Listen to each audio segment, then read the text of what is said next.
Hello, I'm Katie, and I'm here to give you an uplifting dose of art appreciation in this month's episode of Art Snaps.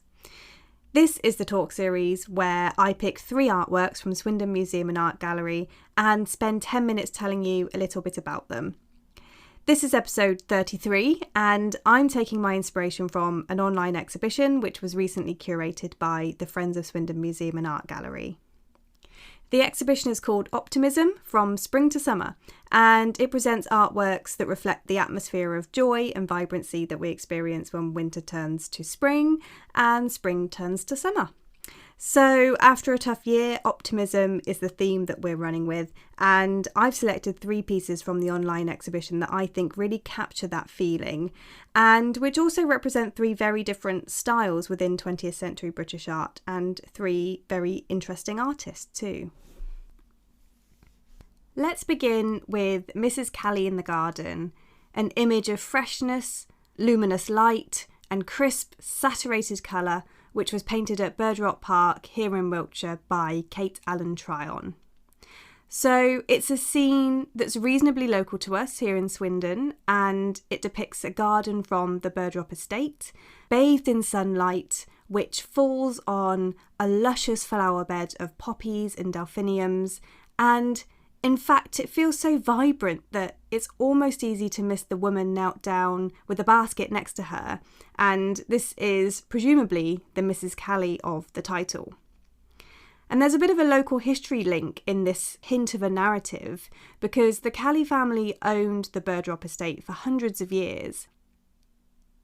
And to understand why it was that Kate Tryon decided to paint Birdrop Park, we need to go back and look at why she came to Swindon in the first place. It's easy to assume that because she depicted a local scene that she was a local artist, but she was actually American, and she had a vibrant career as a journalist in Boston, and she was also a lecturer specialising in wild songbirds, and of course an artist who was inspired by wildlife. As such, she was drawn to Swindon by the famous nature writer Richard Jefferies. She was a great fan of his work, which was inspired by his natural surroundings in Cote Water, where he was born, and the surrounding areas of Wiltshire as well. Tryon visited Swindon for the first time in 1910 and returned 5 times after that, producing around 300 paintings inspired by Swindon and its surrounding countryside, as were the writings of Jefferies. The Birdrop estate and its surrounding woods were a favourite haunt of Jefferies, so it's no surprise that Tryon ended up there painting this gorgeous garden in bloom. There are several paintings by Tryon depicting Birdrop House and estates, and naturally some are more detailed than others, but they all show a keen ability to capture nature with a few impressionistic dabs of paint. And what I like about this piece is the kind of unapologetic focus on the flower beds, the colours, the textures and the light that they capture, whilst everything else feels much less important. So that's the fascinating and briefly told story of Kate Tryon, an American who fell in love with the Wiltshire countryside. Now let's move on to a very different piece from the exhibition. It's by William Roberts and it's called Study for Bank Holiday in the Park, and it was drawn in 1923. And in some ways, on first sight, this may not be the most obvious choice for a talk or an exhibition about optimism, in a sense that it isn't colourful or loud, and it presents a series of almost mechanical looking figures of these kind of thickly outlined and angular forms. But it has this kind of exciting dynamism about it, which manifests itself most clearly in that diagonal line from the bottom left to the top right, which is littered with the limbs of people in a variety of poses. Some are sat chatting in a quite animated manner, others are playing with a ball, and there's one figure kind of in the middle of it all trying to read a newspaper. In the background, there are also figures kind of lounging on the grass, and in the bottom right-hand corner, we can see a few dogs on leads too, which is quite a nice touch. And as the title suggests, this is a scene of people who are enjoying a bank holiday in the park. So there's quite a jovial association here. The title also tells us that this is a study, so a large and more detailed painted version of this piece does exist. And even though this is a study, a charcoal study, it's interesting because it really demonstrates the influence of Cubism on Robert's work. Cubism was very much a modern visual language, a modern movement which focused on the use of line, flattened forms and careful design in order to really capture the many viewpoints that a person can experience at any given moment.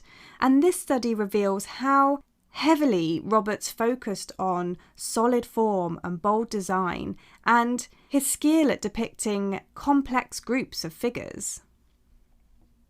The final painting, which can be located with a quick image search, reveals just how playful the composition really is.